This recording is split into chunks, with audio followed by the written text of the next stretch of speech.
On parle de cyclisme sur route maintenant. C'était la présentation du contre-la-montre ce matin. Et l'illustre Daniel Richard n'a rien manqué de l'épreuve masculine. Daniel, donc tout comme au vélo de montagne, la logique a été respectée.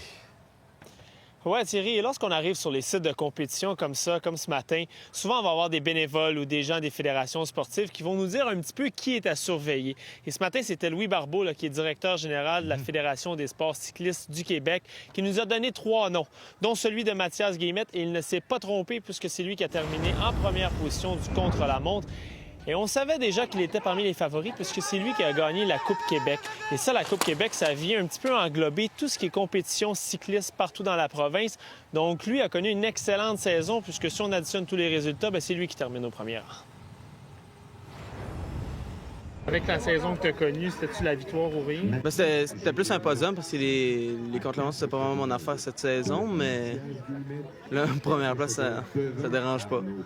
Ça a bien été. J'ai parti un peu plus vite que j'avais pensé partir, mais je me suis senti bien dans le premier puis le deuxième kilomètre. Fait que là, j'ai juste continué à pousser, puis à la fin, vraiment, le contre-la-montre, c'est une épreuve que ça te laisse rien dans le... Ça te laisse rien dans le corps. T'avais ce sentiment-là quand tu... Oui, j'ai passé la ligne puis j'avais juste le goût de m'écraser à terre. Bon, Daniel, dans un contre-la-montre, disons simplement que les pépins ne pardonnent pas très souvent.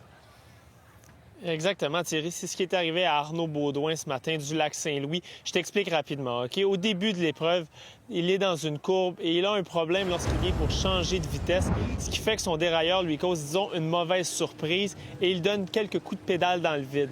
Mais comme tu l'as dit, dans un contre-la-montre, c'est des conséquences qui peuvent être très fâcheuses puisque l'épreuve est très courte. Mais Baudouin a fait fi de ça. Il a quand même terminé au 3e rang. Et disons qu'après, la véritable épreuve pour lui, c'était surtout au niveau mental, là, de mettre ça derrière lui et terminer la compétition sur une bonne note. On s'en fout, on continue si on peut, évidemment. Là. Même si t'as un gros pépin, t'essaies de continuer. Moi, j'étais pas prêt pour ça, en fait. Moi, je voulais que ça se passe bien et tout, mais c'est des choses qui arrivent. Puis mentalement, c'est sûr, ça peut être une épreuve. Mettons que c'est plus gros que ça comme problème. Mon cher Thierry, est-ce que tu es un amateur de natation? Absolument.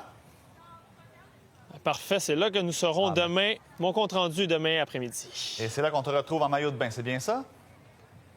Oh non, on va garder notre polo. OK, d'accord. À demain, Daniel. Salut Thierry, bye-bye. Bye-bye.